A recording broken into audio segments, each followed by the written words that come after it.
ci région bu Saint-Louis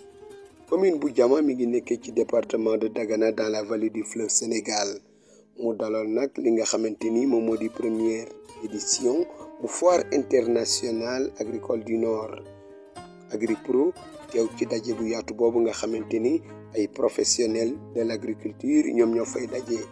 mu ñëw nag wane xarañam ak dayoom ci li nga xamante ni moom moo di wàllu fourniture de matériels agricoles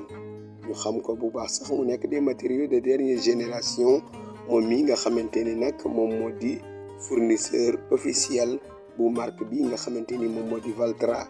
ñu xamee nag relation bi nga xamante ni mi ngi koy dox diggante Sénégal ak Brésil jëm nag ci wàllu évolution ci fourniture de matériaux agricoles. On est ici à Diama, bon, vraiment très satisfait et très content à ce stade de participer à une telle foire, qui est une foire importante dans le paysage des événements agricoles au Sénégal. Il faut dire que la foire vise beaucoup d'objectifs, mais pour nous autres, nous avons besoin d'avoir des foires professionnelles, où les professionnels rencontrent des professionnels. Évidemment, c'est une formidable opportunité de communication vis-à-vis du grand public. Cela est vrai. Mais c'est une occasion également pour que les professionnels parlent aux professionnels de leurs préoccupations, de leurs demandes, et viennent voir notre matériel, discutent avec nous, voir les solutions que nous leur proposons, les solutions technologiques, les solutions de financement, pour qu'ensemble nous construisons une bonne relation durable. Et je trouve que c'est une formidable opportunité. Le cadre est bien choisi. C'est un très joli cadre. Ensuite, vraiment, c'est dans des conditions, pour l'instant, où la sécurité est bien assurée. Et les conditions pour échanger, discuter, avoir des relations et voir un tout petit peu, je veux dire, les perspectives dans notre milieu et dans notre marché, et construire des perspectives dans notre marché et dans les futures ventes que nous aurons à faire. Donc c'est important pour nous, cette foire, et je crois qu'on va véritablement appuyer du mieux que l'on pourra l'organisation pour que la foire soit une foire plus large, plus inclusive, en cela qu'elle permettra d'intégrer un plus grand nombre, que ce soit les petits producteurs comme les producteurs qui ont des tailles moyennes et que les gros producteurs, les agro-industriels. Donc je pense que c'est une foire où tout le monde peut trouver, je veux dire, des solutions à ses besoins, et tout le monde peut faire des rencontres qui peuvent être utiles pour être des vecteurs de progrès dans l'activité. fii nag ñu nemmeeku fii mini moissonneuse batteuse boo xamante ni dafa am facilité de déplacement ndax chenille yi nga xamante ni moom la yor mu nag capable liggéey ci noor ak ci nawet ak rek surface bi ni mu mën a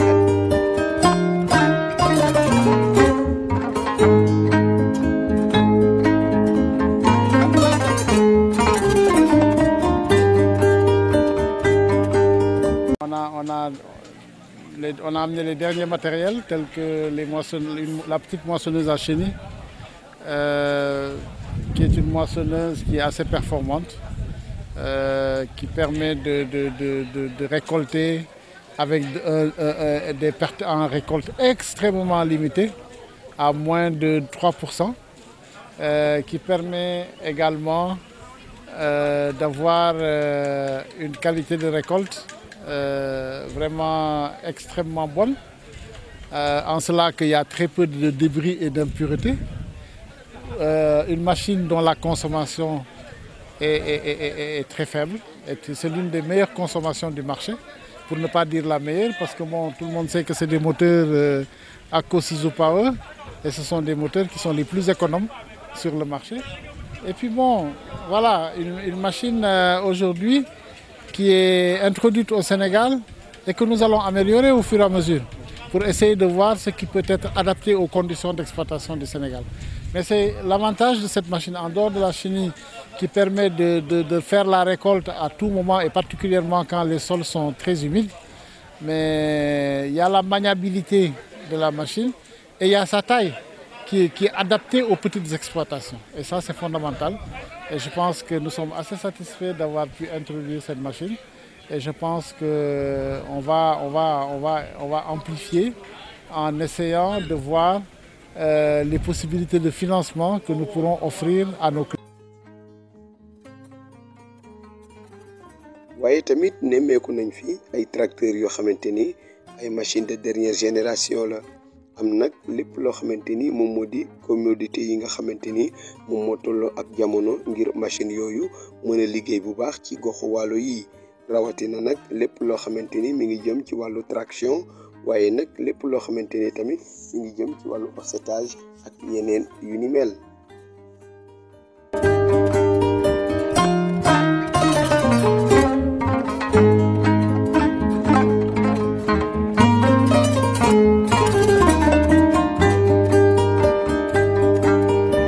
Assalamualaikum, maa ngi tudd Mohamed Chérif Ndiaye, responsable service technique AgriPro. Donc machine bii may ñëw di leen présenter unité de traitement de riz Zakaria ZX6. Donc kii mini rizerie la moom mooy permettre baykat bi li nga xam ne bu fekkee dafa am riz paddy da koy jël mu dugal ko ci machine bi xolli ko def ko ceeb bu weex tàll. Parce que machine bi yemul ci xooli kese boo xoolee processus bi ni muy demee mooy ci trémi bii nii la ñuy dugal li nga xam ne mooy paddy bi mu jógee fii nii dugg ci biir mu am partie triage mu trier impureté yi muy suuf si ak xeer yi ak bant yi. léegi beneen partie bi nga xam ne mooy ëpp solo mooy partie décortiquage bi su ko décortiquer ba pare mu génn dugg ci biir nii su duggee ci biir foofu lay weexalee ceeb bi léegi su ko weexalee ba mu weex. Bal de riz bi moom dafay génn ni dem li nga xam ne mooy son de riz bi nga xam ne di nga ko mën a utiliser pour nag yi xar yi day wàcc fële ci suuf waaw mooy wàcc fii nii donc partie bii nii fii la ceeb bi di génnee donc fii ceeb bu sew a sew bi fine brisure bi fii ceeb bu dijj bi ak bu yam bi donc machine bi capacité am 300 ba 360 kilogrammes par heure lay def. waaw am nga possibilité monter ko ak moteur bi nga xam ne mooy moteur diesel comme dëkk yi nga xam ne du am courant ak dëkk bi boo fekkee am nga possibilité am monter ko ak moteur électrique maanaam moteur dynamo fii nii donc ñaari possibilité yooyu ñu ngi si machine bi machine bu am solo la parce que baax na pour baykat bu ndaw boo jokkoo ak ñun rek AgriPro ñi ngi nekk Ouest Foire danañ la mën a fournir li nga xam ne mooy prix yi ak éventuellement beneen question boo xam ne da nga ko ci soxla rek incha allah. vallée bi ñi ngi nekk Ndiaye Mberes am nañ fa benn magasin pièces de rechange et tout ñi ngi nekk aussi tamit côté Ourossogui am nañ fa foofu tamit benn magasin.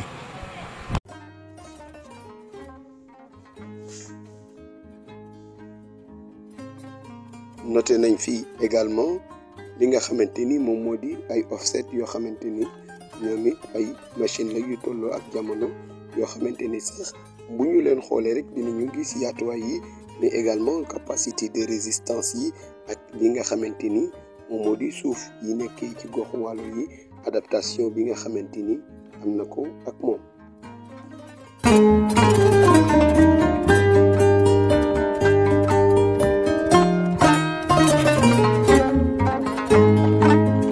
lay présenté offset bi di offset bu doomu adama yi soxla fii si vallée bi parce que kii sol sec bi bii moo si mën dara yeneen offset yi boo leen indi woon fii une semaine laa la may si seen suuf bi disque yi day jeex takk kii mun nga see def ba saison bi jeex disque yi prochaine année waat nga liggéey si waat soo koy changé disque yi di matière bu am solo ñu koy liggéey Brésil di machine boo xamee ni macha allah offset bu am solo la waaw bu gaa yi taamu fii di si vallée bi bu gaa yi taamu ci vallée bi waaw dañ koy couplé ak tracteur système hydraulique la waaw mooy yëkkati pneu yi parce que li tax mu facilité mu yomb mooy que pneu yi tant que mu ngi dox rek après day facilité diisaay bi ak rapidité tracteur bi waaw traîner la quoi moo tax fii ci vallée bi gars yi taamu nañ ko lool ñi ko fa amit bari na macha allah seen ay pièces de rechange yëpp mu ngi sur place à Ndiaye Mberes Dakar Ourossogui waaw. kii day def 20 hectares de plus waaw ça dépend du conducteur boo sonnul moom mun na def plus de 25 hectares et quelques. tracteur bi boo koy dawal da ngay jël 100 chevaux 135 chevaux mun na ko yóbbu 145 210 chevaux mun na ko yóbbu ça dépend waaw. Bonsoir, je m'appelle Moussa Diop, je suis technicien à AgriPro. Bon, je voudrais vous présenter le motoculteur. Le motoculteur, c'est un engin motorisé de haute performance qui nous permet de travailler et d'entretenir le sol avant la mise en culture. Bon, la puissance du motoculteur est de 14 chevaux avec 6 vitesses de marche avant et 3 vitesses de marche arrière. Bon, le motoculteur, on peut l'accoupler avec plusieurs outils de travail. Comme par exemple là, on l'a accouplé avec un buteuse. Ce outil nous permet de faire des lits de semences.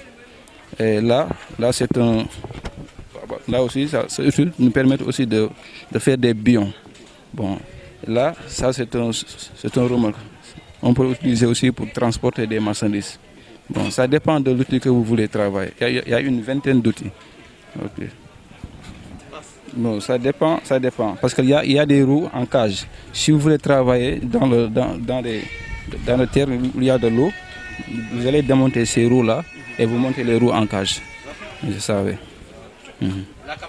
Ça dépend de vous. Vous pouvez travailler 10 heures de temps, ça dépend. Parce qu'il y a une lampe ici. Comme la nuit, si vous voulez travailler la nuit, vous allumez la lampe et vous travaillez. Si ça peut affecter, on peut l'utiliser. Il y a un outil, comme vous venez de le dire. Par exemple, si vous voulez offsetter, vous allez démonter cet outil et vous montez l'offset. Par exemple, si vous voulez aussi semer, il y a des semoirs. Vous démontez ce outil, vous montez le semoir. Ça dépend de l'outil que vous voulez travailler. Voilà.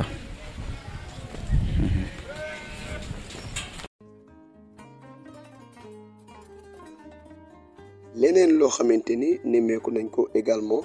mooy machine bi nga xamante ni moom moo di récolter li jëm ci wàllu gerte ndax xam nga ni fii nga xamante ni moom moo di vallée du fleuve Sénégal mbayum gerte mi ngi fiy gën a soqaliku waaye mi ngi fiy gën a jëm kanam notamment dans les communes de Mbane dans les communes de Bokhol mais également ci ay communes yu mel ne Diama li nga xamante ni moom moo di mbayum gerte mi ngi fay jëm kanam bu baax moo tax nag AgriPro indi machine bi nga xamante ni pour récolte gerte la mu wane ko bu baax te it ñu xool ko mu nekk machine boo xamante ni capacité de résistance bi am na solo lool. bon fii nag ñu ngi leen di présenter machine bi nga xam ne day deqi gerte di machine bu am solo aussi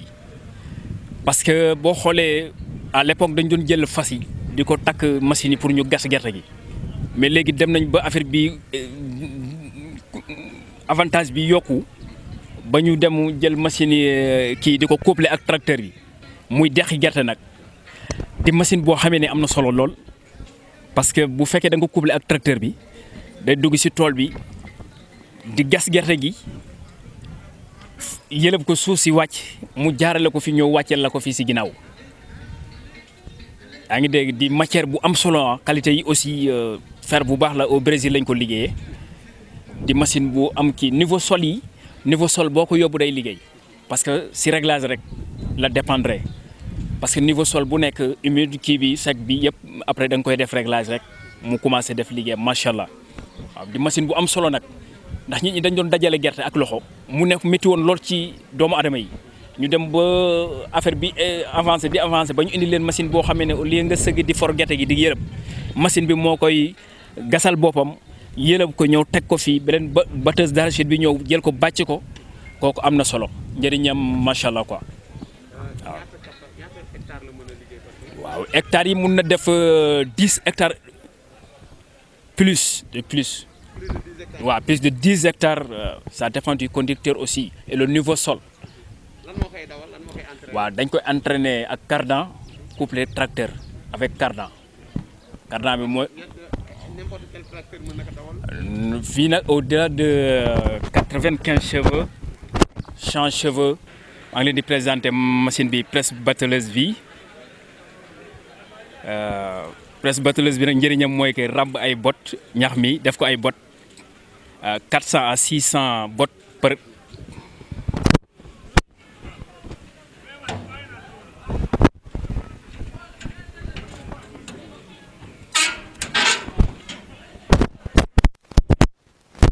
waaw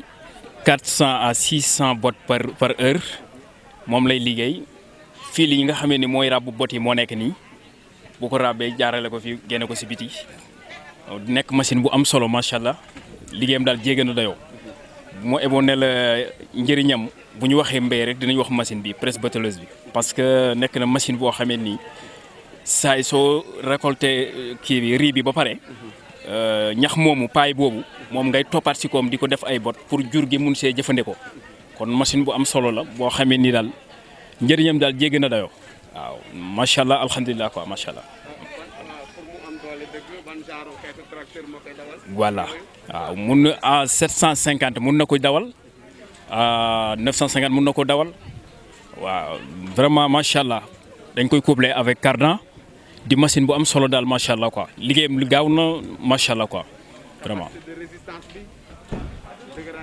dëgëraay bi moom macha allah jéggi na dayoo quoi vraiment pour mu def yenn obstacle yi ba am problème yombul quoi parce que waaw pièce de rechange bi lépp sur place mu ngi si waa pièce de rechange à Ndiaye Mbres à Dakar à Ourossogui bot yi boo gisee ñu dugal ko fii parce que pour système de sécurité parce que bu fekkee da nga bàyyi fil bi si biti avec naaj bi baaxul ci fil bi quoi day tax bu ràbbee bot bi durée bi bot bi war a durer si tool bi du ko def ay une semaine 2 semaines du mën a durer noonu mais bu fekkee da nga ko def nii pour sécuriser soleil bi am na solo ak taw bi buy taw ndox mi du mun a yegg si biir yooyu noonu quoi moo tax ñu koy logeel fii su demee bay waaj a jeex nga jëlaat beneen rek teg après continuer kii bi quoi waaye ci côté bi ngay wax dagg bi nii dafa am solo lool ci question boobu parce que bot bi bu matee rek moom moo koy coupeel boppam bàyyi ko mu wàcc lii dañ koy wàccee chaîne yi dañ koy wàccee ba ci suuf mu tolloo ak kii bi su mu kii rek kii da koy dagg jàllale ko di matière fer bu am solo nag ñu ko liggéey Brésil fer bu ñu gars yi taamu lool macha allah am na solo daal matériel bu am njëriñ la daal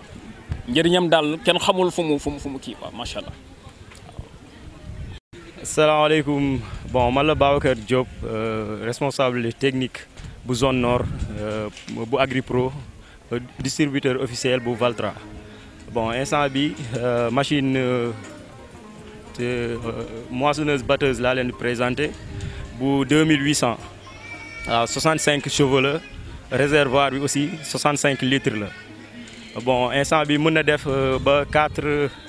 hectares par jour waaw bon performant na te aussi mën na travailler bon dans des sols qui sont bon humides mën na ci liggéey quoi bu suuf si tooyee bon dina mën a liggéey contrairement ak yi nga xamante ni c'est pneumatique waaw parce que bii à chenille la te aussi yam na surtout pour suñ tool yoo xamante ni dafay yam surtout dina ñu permettre ñu am foofu benn manœuvre bu exceptionnel bon te liggéeyam aussi set na ay pertam bon itam c'est limité quoi dëgëraayam aussi bon nekk na ay weñ yoo xamante ni gars yi testé nañ ko te aussi contrôlé nañ ko parce que machine à chaque fois que bu ñu ko defaree dañ koy testé ci dureté bi mooy résistance yi choix des matériaux waaw foofu itam bon ay techniciens yu xarañ ñoo koy préparé def ko ñu testé ko même aussi bu ñuy commandé aussi machine yooyu yëpp caractéristiques yooyu yëpp dañ koy xool quoi waaw te aussi pour conduire que yomb na waaw parce que certes buñ ko xoolee duñ ci gis direction mais ay levier moom la ñu utiliser levier yi ñoo yor direction yi ñoo yor manœuvre table bi yéege ko wàcce ko de même que rabatteur bi yéege ko wàcce ko lépp ay levier la quoi c'est quelque chose boo xamante ni yomb na manipuler te aussi mën nga taxaw itam nga manipuler ko booy def yenn manœuvre bi mën nga am position boo xam da ngay siggi taxaw toit bi kawe na di nga mën jouer si lépp te en même temps bu fekkee da ngay braquer aussi mën nga taxaw si même place nga tourner waaw parce que chenille la quoi mun nga taxaw si même place nga tourner au lieu que ngay jël benn rayon pour def sa kii rotation. waaw consommation dafay consommer de 2,5 litres par heure te ni yombal na poche te suñ cultivateur yi nga xamante ni seen doole demeewul noonu bii nii nekk na option boo xamante ni ñu ngi leen koy consommer. waaw solution la ci nawet bi surtout aussi des fois comme picc yi bu ñu ñëwee di sonal suñu tool te nga xamante ni tool bi des na wow moom mën na dugg ci biir tool bi waaw jaru ñuy xaal ba mu wow complètement. Bonjour, Chérif Ndiaye encore. Donc, je vais vous présenter le tracteur série T154 HP. C'est le Valtra série T154. Si vous regardez, tracteur est parce que la puissance est 180 chevaux. Wow. Moteur Akko 6 Power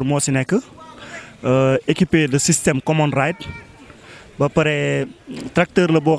consommation de carburant vraiment consommation bu néew la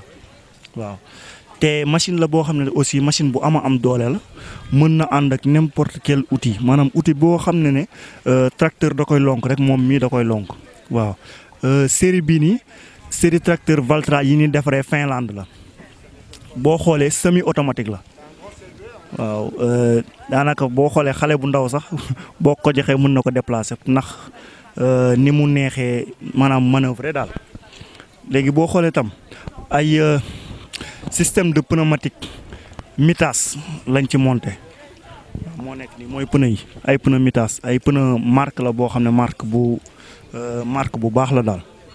waaw boo xoolee tracteur bi consommation am ci carburant moom laay waxaat toujours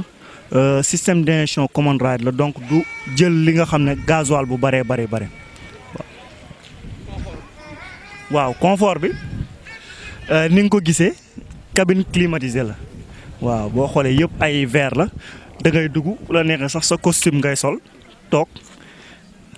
waaw daanaka day mel ni sax bu la neexee mën nga sol sax sa costume dugg si biir toog dem def liggéey bi ngay liggéey génnaat dem ca yoon waaw mi ngi noonu daal confort bi climatisation bi am na ci donc lumière yaa ngi noonu c'est des lumières à LED waaw mi ngi noonu daal donc boo xoolee fii nii boo xoolee système attelage yi nii la am waaw moom da ngay ñëw rek arrière ba ci kii bi lonkal sa bopp kii maanaam du boo xam ne dañuy jël rek monté ko ne da ngay ñëw rek arrière wàccee mu lonk ko waaw troisième point bi nekk nii nga placé monté outil bi ngay monté dem fii ci yii nii mën nga si yéegal di wàccee attelage yi waaw moom loolu lay jare mën nga ko yéegalee fii di ko wàccee comme fële tam ci biir mën nga dugg di ko fa yéegal di ko fa wàccee mooy attelage maanaam mën nga taxaw ni sa outil nga monté ko fii nii nga taxaw ni waaw. ñaata chevaux. 180 chevaux 6 cylindres turbo intercooler moteur bi. day liggéey par 24 heures sur 24. waaw bu la neexee liggéey 24 heures sur 24 parce que lumière bi muy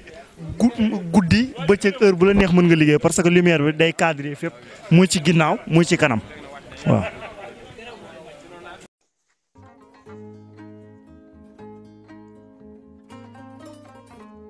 am na également tracteur yoo xamante ni dafay ànd ak li nga xamante ni moom moo di appareil à trémie bi nga xamante ni pour faciliter récolte la ci wàllu ceeb bés boo récolter rek da ngay daal di ñëw indi tracteur bi nga xamante ni dafay ànd ak trémie bi mu am nag système d'élévation boo xamante ni dina permettre lépp loo xamante ni dafa naroon jur coono ci ki nga xamante ni moom moo di producteur bi mu am facilité ñu déglu ci ay leeral. Asalaamaaleykum Waalo Digital News man la Maodo Malick Ndiaye responsable atelier et outillage AgriPro ma ñëw di leen présenter tracteur bi BH 145 Valtra et aussi 145 chevaux la 6 cylindres turbo compresseur boo xoolee tracteur bi nii cabine fermée la boo xoolee ñii liggéey mu ngelaw mu mbóoya lépp du la yàqal dara ci liggéey parce que da ngay dugg si fermer sa cabine taal sa clim di liggéey aisément sans problème boo xoolee aussi tamit am na doole lépp loo ko accouplé luy équipement agricole que ce soit offset bionneuse matériel de semis matériel de sous-soleuse yëpp loo ko accouplé rek incha allah di nga ci am résultat bi nga bëgg. te aussi tamit am na faible consommation gasoil parce que ñu si bëri loolu la ñuy jooy consommation gasoil boo xoolee am na faible consommation gasoil te aussi tamit bu amee ku am maîtrise ci wàllu liggéey bi macha allah doo ko réccu boo xoolee côté bii nii ñi ngi am fi wagon benn wagon bu 8 tonnes de marque Jeanne ñu accouplé ko ak tracteur bu A950 bu 97 chevaux moom lañ ko accouplé mais aussi tamit BH 145 bi suñu ginnaaw tamit mën na ko accouplé boo xoolee bi tamit différence am ak wagon yi njëkk yi yooyu wagon benn la woon boo xoolee bi option vis la vis de décharge la am kii day topp en compagnie moissonneuse batteuse bi bu demee ba wagon bi fees yow da ngay ñëw taxaw rek accouplé ko ak sa tracteur yëkkati sa vis déchargé say sac ngay teg nii rek da ngay teel sac bi sac bu fees ñu tegoo ko de côté beneen sac fees ñu tegoo ko de côté ba te aussi dina faciliter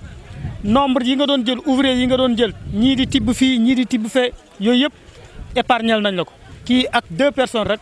wala 4 personnes rek équipe de 2 personnes téye sac fees yeneen 2 ñëw seconde téye sac fees da ngay liggéey sans problème te aussi tamit di nga économiser sa temps fi nga daan toog di liggéey 2 jours 3 jours kii en une journée mën nga sol sa ceeb yëpp sans problème te aussi tamit amul benn complication système hydraulique la boo ñëwee fii tamit tracteur bii nii tracteur bu yemamaay la parce que am na si ñoo xamante ne surface suñu yor bëriwul te aussi tamit seen doole taxu ko demee noonu moo tax ñu dimbali leen tracteur bu xaw a yem bii nii bii 97 chevaux la 4 cylindres turbo aussi am na commodité yëpp am na ko mais turbine ouvert la am mën na accoupler tous les matériels de récolte boo xoolee offset botteleuse semis semoir lépp matériel de battage yëpp boo loo ko accoupler rek di nga ci am satisfaction bi nga bëgg te aussi tamit dëgër nañ macha allah parce que mécanique la boo xoolee fii nii lu tax ñu gën a sawar ci yii nii yii ñeme nañu coono ñeme nañ coono ak musuñ gu ñu gis ku ñu fi déclaré problème moteur ci wàllu tracteur ku suivre sa entretien pièce de rechange yi disponible nañu say heure de entretien boo ko respecté rek lépp li nga bëgg ci machine yi di nga ko am machine moom amuñu gisuguñ ci benn jafe-jafe yomb na dawal aussi tamit boo xoolee levier de vitesse yi boo xoolee levier de vitesse yi bii mooy avance bi avance arrière ci kanam mooy avance ci ginnaaw mooy arrière digg bi mooy point mort boo ñëwaatee de l'autre côté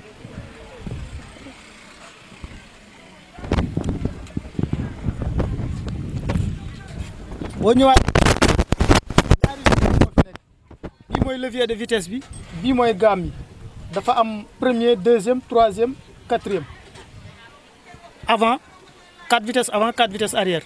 mu am ay gamme am lente am moyenne am rapide bi ñuy liggéey nag taamu nañ ci vitesse moyenne bu fekkee li ngay liggéey dafa dis trop taamu nañ ci vitesse lente bu fekkante ne aussi tamit mode de transport nga nekk en déplacement bu la neexee mën nga def vitesse rapide looloo waral gamme bi pour option de travail gamme bi moom pour option de travail kese la 4 cylindres la 4 cylindres turbo.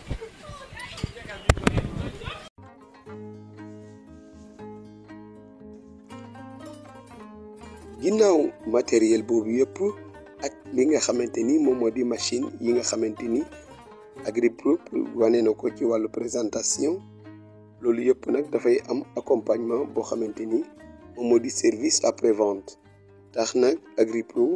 indi yi nga xamante ni moom moo di pièces de rechange yi lépp nekk à proximité dans toutes les zones yi nga xamante ni nekk na ay zone d'intervention bu Agripro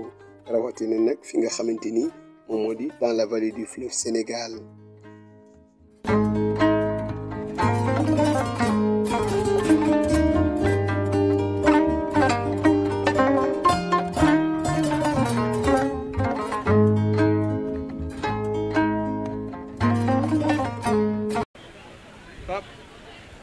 asalaamaaleykum mbokku producteurs yi di leen dalal ci stand AgriPro service pièces de rechange ndax AgriPro bu defee distribution de matériel ba pare ci producteurs yi du leen bàyyi noonu ñu dem AgriPro lu muy def dem ba à l'extérieur importer leen ay pièces de rechange yi mooy yi nga xam ne mooy permettre machine bi durée de vie am di yokk duñ leen jëlali marché noir déedéet parce que dañoo bëgg machine bi te dund ay ati ndax loolu mooy objectif majeur bi beneen bi mooy que dama leen di présenter pièces yi nga xam ne AgriPro da koy jëlee à l'extérieur exposé ko fii am nañ ay filtre hydraulique am nañ ay filtre à huile moo ngi nii am nañ ay filtre moissonneuse hydraulique am nañ aussi ay doigts double am nañ ay courroie li ko defee ay courroie aussi ay câble accélérateur disque embrayage moo ngi nii am nañ aussi ay turbocompresseur aussi am nañ ay pompe hydraulique lii ay chaîne convoyeur la lii ay doigt double la lii nii plateau d'embrayage la lii vilebrequin la yi dem ci secoueur yi ci aussi buñ paree ci li nga xam ne mooy matériel bi AgriPro aussi dafay def shell huile bi nga xam ne moo baax ci bépp moteur muy moteuru tracteur boo jël shell bi moo ci baax aussi dañuy def graisse pour moissonneuse yi aussi dañuy def ay huile hydraulique loolu yëpp pour permettre machine bi mu dund lu yàgg ba nga xam ne yow mi ko jënd di nga ci am li nga ca doon wut ndax Valtra ku ko xam ne marque bu baax la ku ko xam ne marque bu dëgër la ku ko xam nga ne marque bu mën a indi rendement la moo tax ñu jëlali leen fële ca Brésil ay pièces de rechange beneen innovation majeure bi nga xam ne moom lañ indi mooy au niveau de la commande bi nan lay demee dafa am 3 commandes yoo xam ne commande de stock la yoo xam ne dañuy dem ci producteurs yi xool lam soxla ñu jëlali ko ñun indil ko teg ko fi pour heure bu ko soxlaa ñu jox ko beneen commande bi mooy commande rapide bi mooy pièce bi nga xam ne ñun amuñu ko boo ko bëggee ñu commandel la ko ci bu gaaw a gaaw du dépasser 1 semaine nga xam ne pièce bi dina yegsi ci yow à temps nga continuer sa liggéey ndax bëgguñu nga jënd matériel ba pare teg ko mu gaare ndax benn pièce boo xam ne war nañ la ko mën a indil loolu la AgriPro indi première innovation. Deuxième innovation dañoo gis ne zone nord dafa soxla pièce de rechange moo tax ñu ibbi fi 3 magasin bu njëkk bi mi ngi fii Ndiaye Mberes boobu yàgg na fi beneen magasin bi mi ngi Téré ji beneen magasin bi mi ngi Ourossogui boobu noonu ci nga xam ne ci affaire pièce de rechange war nga mën a xam ne AgriPro il est présent dans la zone te fas yéene nañ fi service d'intervention rapide bi mi ngi fi suñu benn mbokk Babacar Diop moo koy gérer bépp jooy boo leen am ci nga xam ne mécanicien moo koy faj suñu mécanicien rapidement mu ñëw gérer ko defal leen intervention bi ngeen xool na ngeen di def loolu lañ fi indi mooy ñetti innovation yi nga xam ne indi nañ ko te dañ koy pérenniser entretien yi kon ni ngeen ñu ko xamee rek nit ñi sax dañ ñu koy laaj nañu chaque année da ngeen di ñëw ci zone bi ak équipe technique ak suñuy oto yaa ngi dégg dugg ci producteur bu ne boo amul problème sax dinañ ñëw xool sa machine te doo ci fay dërëm